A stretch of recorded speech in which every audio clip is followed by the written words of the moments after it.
This video is on expanding brackets, and if your ability to multiply with algebraic terms is good, then expanding brackets is a piece of cake, because that's all we're doing. We're doing multiplication repeated times over.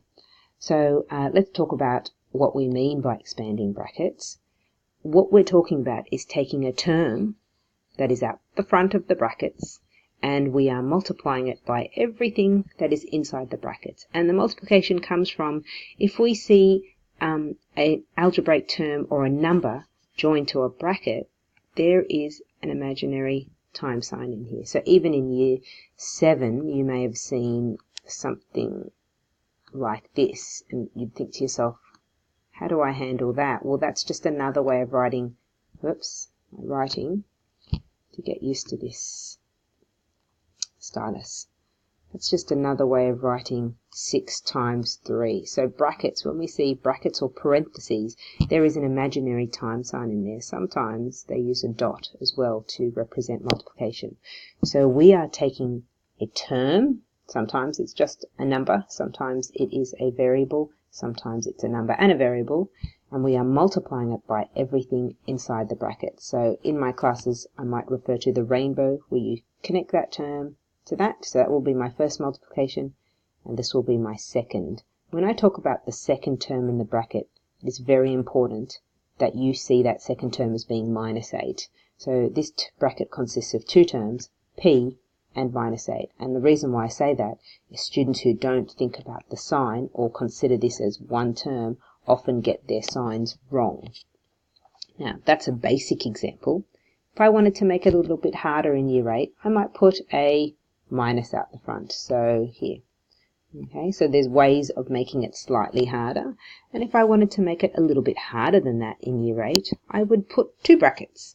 And if we have two brackets, then we would expand this bracket first.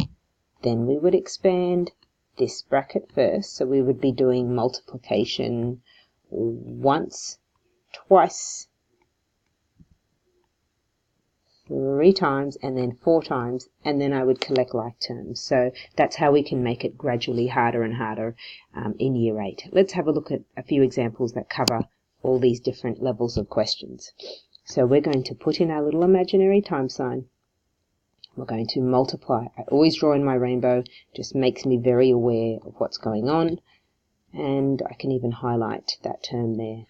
So we've got 7 times 5a, that's 35a, and we've got 7 times minus 3b. Okay, 7 times minus 3, it's a minus 3, is minus 21, and then I can't forget about this b. These are not like terms. There's nothing I can do with this expression. I will leave it as is. I have expanded the brackets. Let's try that again with a minus now. So slightly harder than the previous example. Minus 7 times 5a. We've got a negative and a positive in there. Negative and a positive will make a negative when we're multiplying. So we've got minus 35a. And now I'm going to multiply minus 7 by minus 3b. Not 3b, but minus 3b. And a negative and another negative when I'm multiplying will make a positive. 7 threes we've already done. It's 21, so we get 21b. Okay? The place where students make their error in this second example is here. They will not pay attention to this minus, and they'll put a minus down over here as the sign, when really it should be a plus. Another example, to make it a little bit harder, we might not just put a number at the front, we might include a variable as well. So we're going to multiply 4m by 5m and 4m by minus 9r. So 4m times 5m, or 4 5s are 20, and we know that m times m from our multiplying is m squared. Then I'm going to do 4 times minus 9r. Numbers first. So 4 times minus 9, that's minus 36. One term is positive and one term is negative, so that makes a minus, And m times r is just mr. Put a line here. To make that even slightly more harder, we will put in a minus here. So you can see that my term at the front is getting a little bit more complex, and also I've made this m squared. That all makes it slightly harder than before. So I'm going to multiply. Minus 4 times 5, that's minus 20. Minus 20. M squared times an m is m cubed.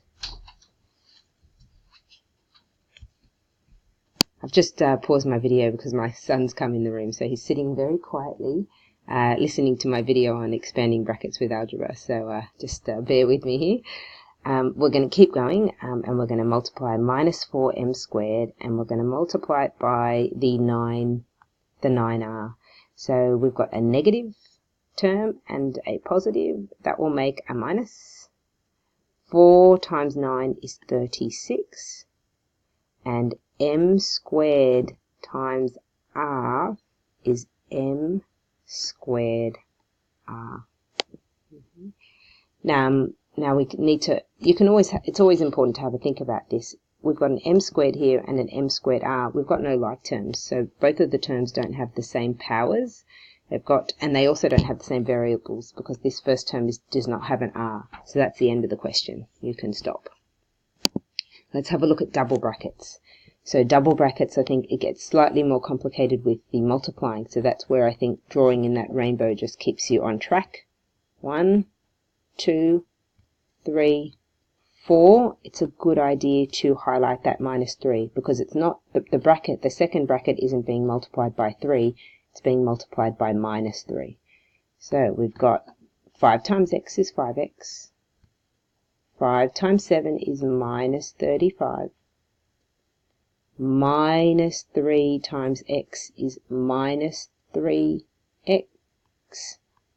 And minus 3 times 5 is minus 15. Now, with these double bracket questions, you must consider like terms. They do often pop up, but you need to evaluate this. So I've got 5x, and I've also got minus 3x.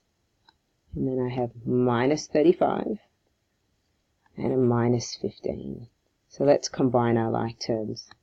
5x minus 3x is 2x, and minus 35 minus 15. So you're $35 in debt. You're going to spend another 15. You are $50 in debt. Now, the second example is probably me making it slightly harder. We now have a negative first term. Okay, if I wanted to make it even harder, I would put maybe a squared here in front of the bracket. So I might make the algebraic term at the front slightly more complex. I'm going to do my rainbow. 1, 2, 3, 4. Put in my time signs. And we're going to multiply. Minus 5x times by x. That's minus 5x squared. Minus 5x times minus 7. Well, we've got here a negative and another negative. Okay, 2 negatives will make a positive. Okay, just sit down. Sorry. It's okay, just take a seat. Okay, 5x times 7 is 35x. Minus 3x times x is minus 3x squared. And minus 3x times 5 is minus 15x. Now we can collect like terms. Got minus 5x squared minus 3x squared, 35x, and minus 15x. So if I've got 5x squared minus 5x squared minus 3x squared, that's minus 8x squared. and 35x, positive 35x minus 15x. You've got $35, take away $15, you've got positive 20x. We can see they're not like terms because this term has a squared for a power and this one has a power of 1. So that's the end of the question. We are finished. You say bye to everyone? Bye.